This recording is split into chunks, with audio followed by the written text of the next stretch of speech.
بسم الله الرحمن الرحيم.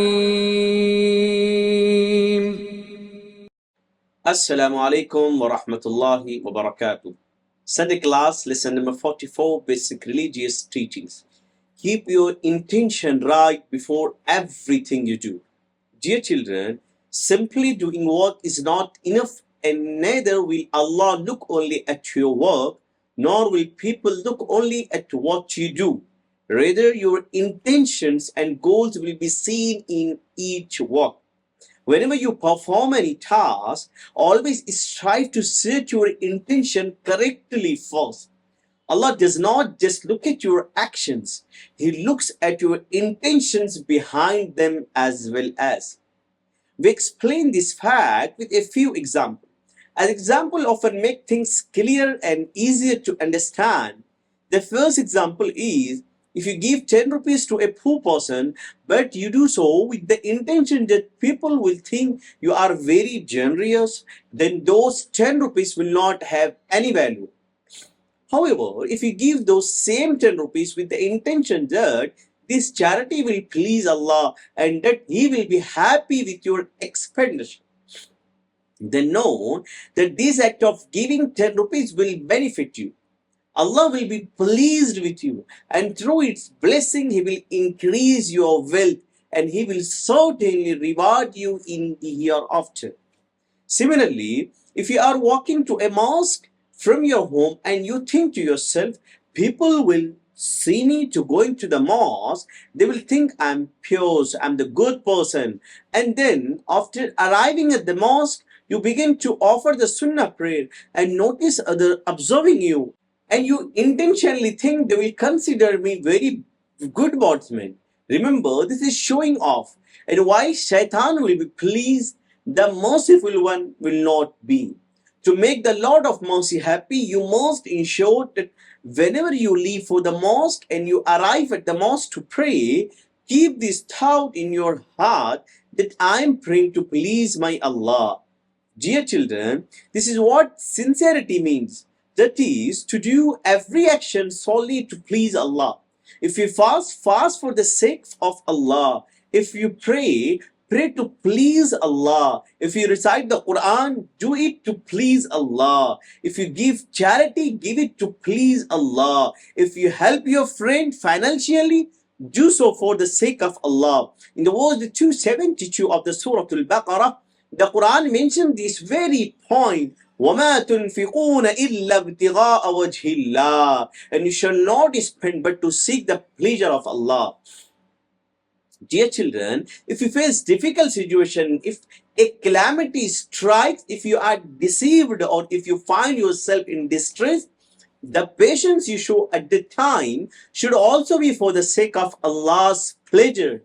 In the verse 22 of the Surah Al-Ra'd, Allah has praised the same attribute of the companions, وَالَّذِينَ صَبَرُوا ابْتِغَاءَ وَجْهِ رَبِّهِمْ, and those who are patient seeking the pleasure of Allah. We should practice patience in every situation and do every action with sincerity, intending only to please Allah. Always remember that all our actions are based on our intentions. If the intention is good, then we will succeed in our actions and they will be accepted by Allah.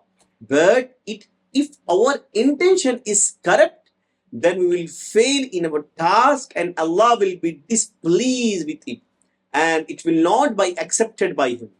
Therefore, our Prophet Muhammad said, إِنَّمَا الْأَعْمَالُ بِالنِّيَّاتِ. The actions are judged by intentions. Dear children, always make intentions to do good deeds. There are some good deeds, good and important deeds that may seem impossible for you to do, but despite that, if you keep a strong intention in your heart, Allah reward you for those intentions. Even by the strength of your intention and resolve, good deeds are recorded in your book of deeds. This is not what we are saying, but what our Prophet Hazrat Muhammad said. The Sahih Bukhari is one of the most important books of Hadees.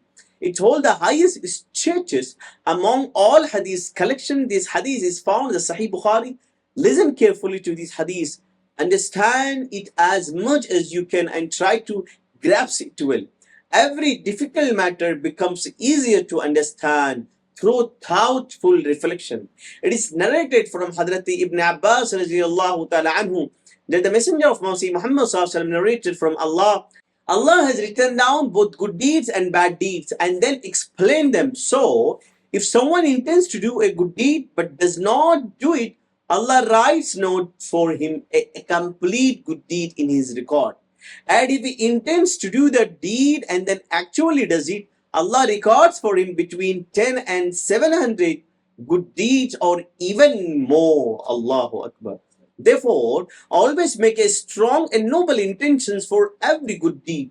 When a bondsman starts an action with a great intention and puts in his effort, all combines his immense and powerful support with the limited strength of that weak bondsman. Dear children, Allah's decision include a part of your intention. Listen to a hadith related to these, which is also found in Sahih Bukhari. Hadrat Abu Musa narrated from the Messenger of Mercy Muhammad sallallahu that our Prophet said that whoever desires to meet Allah, Allah also desires to meet him, and whoever dislikes meeting Allah, Allah dislikes meeting him.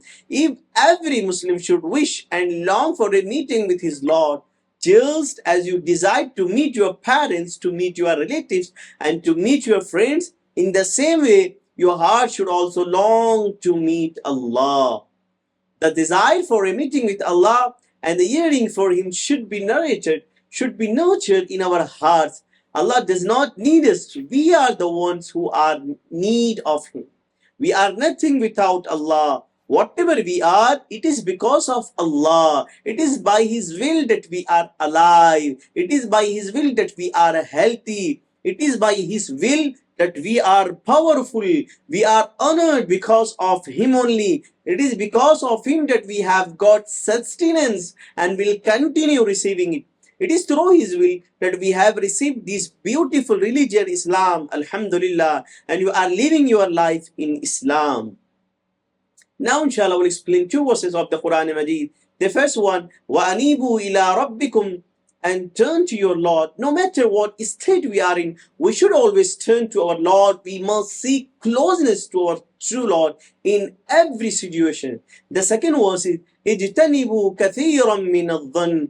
Oh, you who believe, avoid much of assumption. We should always have a good opinion of others and avoid unnecessary bad thoughts about anyone. Allah commands us to avoid many assumptions, meaning we should not indulge in negative thinking about others. Now, inshallah, we'll explain two hadiths. امثل الأذى عن الطريق فهو لك صدقة. Remove harm from the road, from the street. It is a charity for you. Just as giving money to someone as charity is rewarded, removing harmful objects from the road that could cause harm to others is also considered an act of charity. This act will earn us the reward of charity from Allah. The second hadith is, Al-Muslimu man salima al-Muslimuna min lisanihi wa yadi. A Muslim is one from whose tongue and hand others Muslims are safe. As Muslim, it is our responsibility to ensure that our tongue and hand do not cause harm to others. If others Muslim are safe from our tongue and our hands, then we are truly Muslim. Now, inshallah, we'll explain series of the Messenger of Mercy Muhammad sallallahu alaihi wasallam, decision of the Prophet Muhammad sallallahu alaihi wasallam accepted by all. The Messenger of Mercy Muhammad sallallahu alaihi wasallam was 35 years old. During that period, the Quraysh had decided to rebuild the Kaaba because the area around the Haram had become lower, and due to flooding, it had caused significant damage. Once a flood had occurred and the walls of the Kaaba cracked, the people of Makkah decided to rebuild the Kaaba and construct a strong and taller building. So all the tribes came together to work on the reconstruction, and everyone participated in the rebuilding process. However, when it came to placing the Hajratul Aswad in its position, a severe dispute broke out. Every tribe wanted to have the honor to placing the blessed stone in its right place, as the Hajar Aswad is the sacred stone that came from paradise. This is the stone that the Messenger of Mercy, Muhammad Sallallahu kissed, and it is still kissed by people today and will continue to be kissed until the day of judgment. The dispute became so intense that the swords were drawn, and it seemed like a bloody conflict would erupt. At this point, an elderly from community suggested that the first person to enter the Kaaba the next morning should decide the matter, and he would act as the judge. By divine book, it was mean that the decision would be made by the Messenger of Mercy, Muhammad Sallallahu. The next morning, the first person to enter the Kaaba was the Messenger of Mercy, Muhammad Sallallahu. Upon seeing him, everyone was overjoyed and immediately agreed, saying he is the trustworthy and truthful person, and we all will accept his decisions. The Messenger of Mercy, Muhammad Sallallahu, with great wisdom, devised a beautiful solution to problem. He spread a cloth and placed the Hajar Aswad on it. He then asked the leader of the each tribe to hold the corner of the cloth, and together they all lifted the Hajaratul Aswad to its proper place. After that, the Messenger of Mercy, Muhammad Sallallahu himself placed the Hajaratul Aswad in his palms with his blessed hands. This way, the land of the Mecca was saved from discord and bloodshed. Now, shall I explain? Good morals do not be miserly. Shaitan always whispers in our heart that if we give our money to the poor, orphans, and needy, or donate to madrasa, or contribute towards the construction of a mosque, we will become poor and will end up begging from others. Shaitan does not want humans to spend from their wealth for Allah's sake, gain paradise, and become beloved to Allah. This is why Shaitan always tries to prevent people from doing such good deeds. In verse 268 of the Surah Al-Baqarah, it is stated, الشيطان يعدكم الفقر ويأمركم بالفحشاء والله يعدكم مغفرة منه وفضلا والله واسع عليم. Shaitan threatens you with the poverty and commands you to commit indecency, but Allah promises you forgiveness and mercy from Himself, and Allah is bountiful, all-knowing. If our hearts are free from miserliness and we have feelings of generosity within us, and whenever the opportunities arises to spend, we give our wealth in the way of Allah, then the Quran gives us the good news that we are successful. In the verse 9 of the Surah Hashr, it is stated, وَمَنْ يُوقَ شُحَّ نَفْسِهِ فَأُولَٰئِكَ هُمُ الْمُفْلِحُونَ. And those who are saved from the greatness of their own souls, it is they who will be successful. Therefore, always keep your heart free from stingings. And when Allah in His grace bless you with wealth, spend it in the way of Allah with good intentions, seeking reward and blessings. Now, shall I explain life etiquettes, some rights and etiquettes of parents. First one should obey their parents. One should treat them well and be ready to serve them.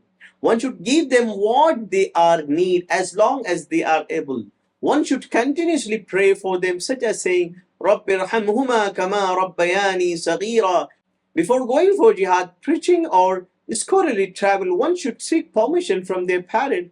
One should speak to their parents with kindness. One should approach their parents with humility and gentleness. One should not prioritize good treatment with the mother or with the father. In general, when it comes to feeding, parents should be prioritized over the children. One should not give preference to the wife over the mother, nor to friends over the father. One should treat the relatives of the parents with kindness and seek to please them.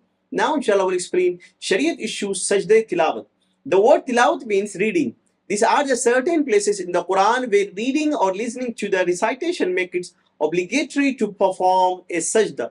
This is called Sajda Tilawat. There are the 14 places in the Quran where Sajda is required. It is better to perform the Sajda immediately after reading the words of Sajda, but if it is not done immediately, there is no sin. However, delaying it for too long is makruh. The proper way to perform the Sajda outside of the prayer is to stand, say takbir, perform the Sajda, and then say takbir again to raise up. However, if one prostrates while seated and rises from it into a sitting position, the Sajda is still valid. The same condition for prayer applied to Sajda Tilawat, meaning that the body, clothes, and place should be pure. The private parts should be covered, one should face the Qibla, and one should have the intentions to perform Sajda Tilawat. Now, inshallah, I will explain morning and evening supplication. When going to the market, decide Bismillahi Allahumma inni as'aluka khayra hadihi suq wa khayra ma fiha wa a'udhu bika min sharriha wa sharri ma Allahumma inni a'udhu bika an usiba fiha yamina fajiratan aw safaqatan khasira. When you have ear pain, decide Allahumma salli ala Muhammadin zakarallahu bi khairin man dhakarani. Now, inshallah, we'll ask a question. Please give answers. What should be corrected before each task? Who should we seek to please when performing any action? What does it mean by sincerity? What is the meaning of وَمَا تُنْفِقُونَ إِلَّا ابْتِغَاءَ وَجْهِ اللَّهِ? In verse 22 of the Surah Ad, which quality is praise? What is the meaning of إِنَّمَا الْأَعْمَالُ بِالنِّيَّاتِ? Is it true that good deeds are written in the book of deeds due to intention in the heart? What is the meaning of وَأَنِيبُوا إِلَىٰ رَبِّكُمْ? Next one, in verse 12 of the Surah Hujurat, what action is prohibited? What reward is there for removing something harmful from the path? Who made the decision regarding placing the Hajar Aswad in its place? What is said in the verse 220 of the Surah Al-Baqarah? Now fill in the blanks. All our actions are based on our dash. In every good deed, make dash intentions. If someone dislikes meeting Allah, and Allah also dislike his dash. Okay, children, class is dismissed. I'll see you on a Sunday. Barakallahu feek. Assalamu alaikum wa rahmatullahi wa barakatuh.